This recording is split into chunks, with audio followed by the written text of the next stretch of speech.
Morning, Kenyans. I'm still on the topic of not burying the elephant with the tusks, or basically people accepting handouts from aspirants from the government side and those ones who are actually working to remove the sitting members.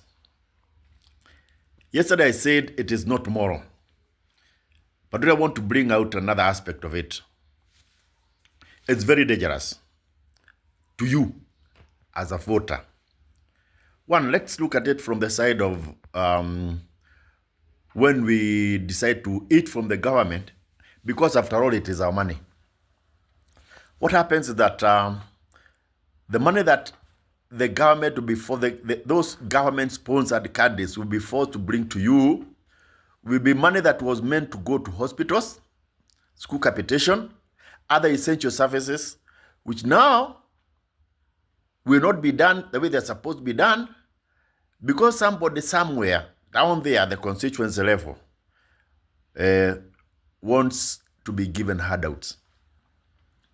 So you are just perpetuating corruption. Just perpetuating corruption. What about this new aspirant who is who wants to break in and become an MP? The amount of money you want him to spend is money that sometimes is even more than his 2-year salary. So if he has the money and he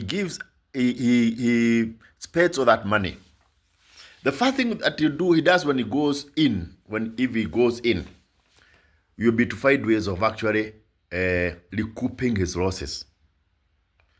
So you'll find ways, craft ways of making sure that he benefits himself, not you, the voter.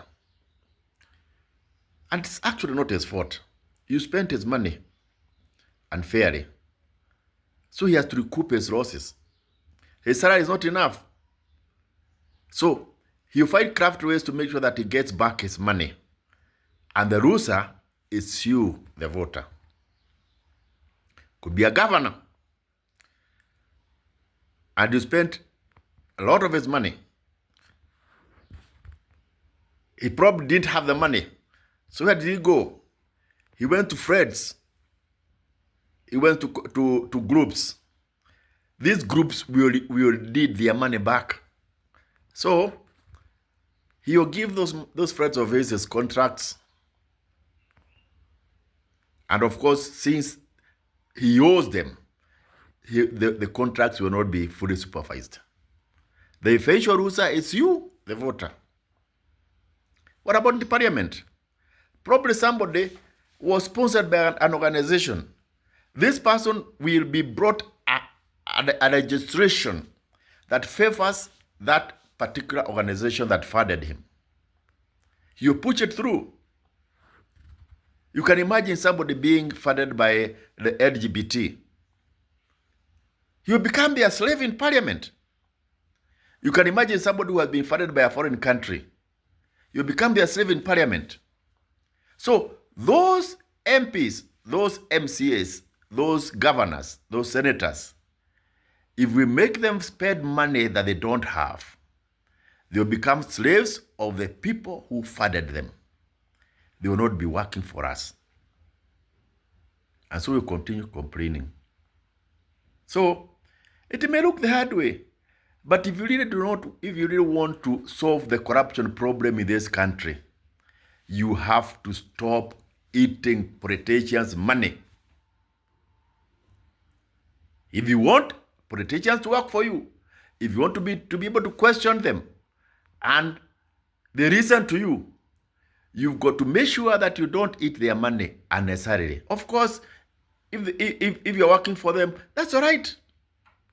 If you have been moving all along with them, company for them, they need to give you fair. That's okay. That's okay. That's legitimate. But you don't make them spend money unnecessarily because they are going to look for those funds, and they'll have to get those funds refunded. Whether the funds came from individuals or from organizations, they will have to recoup their losses. So Kenyans, don't get angry when I tell you to leave politicians alone. Don't eat their money, because if you really want to change this country, you've got to change yourself first. Thank you.